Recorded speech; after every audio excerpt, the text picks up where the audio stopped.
Қайырлы күн, каналыма қош келдіңіздер. Сіздермен бірге Ләззат. Бүгін керемет кешкі ас дайындайтын боламыз.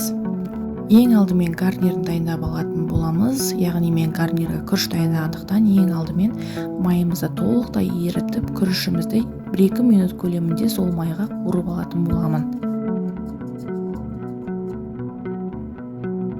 Тұзымызды салып, келесі кезекте суымызды құйып 30 минут көлемінде бұқтыруға қоятын боламыз.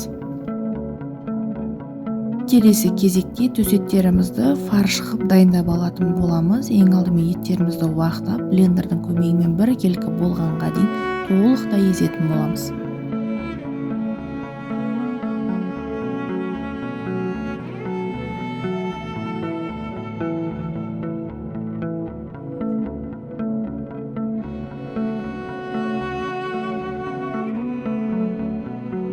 Дәл осылай фарш қылып дайындап алғаннан кейін келесі кезекте сырын кесуге кірісетін боламыз.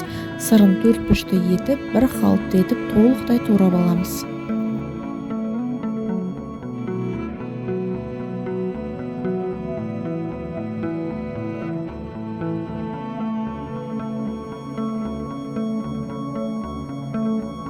Фаршымызға тұз, бұрышымызды дәмдеуіштерімізді толығымен салып, қайта бір араластырып шығып, формасын шығаратын боламыз.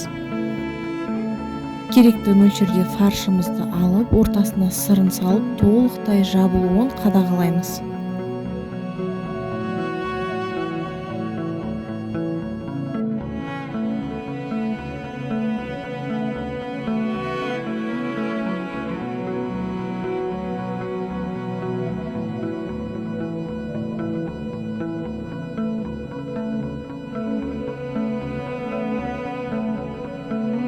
Келесі кезекте майымызға сары майды қосып, еттерімізді толық барлық жағын қуырып шығатын боламыз.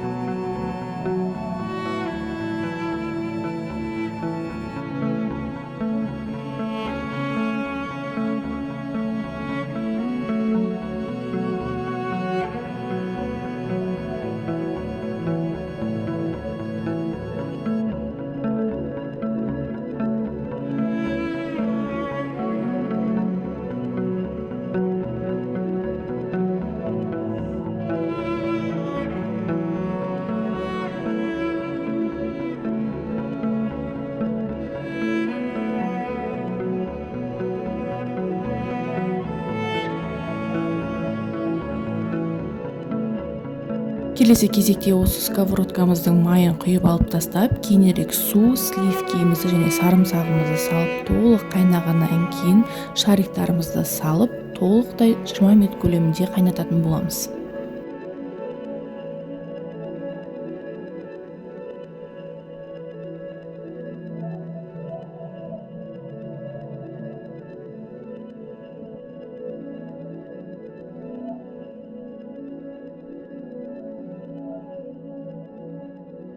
Мінекей тамағымыз да дайын болды. Үстіне шамалы көк пиязымызды салатын боламыз. Барлықтарыңызға дайындауға кеңес беремін. Дәмі өте ерекше. Гарнирін өз қалауларыңыз бойынша дайындасаңыздар болады. Сіздермен болған Ләззат. Менің каналыма тіркеліп лайк басып кетіңіздер. Ас болсын.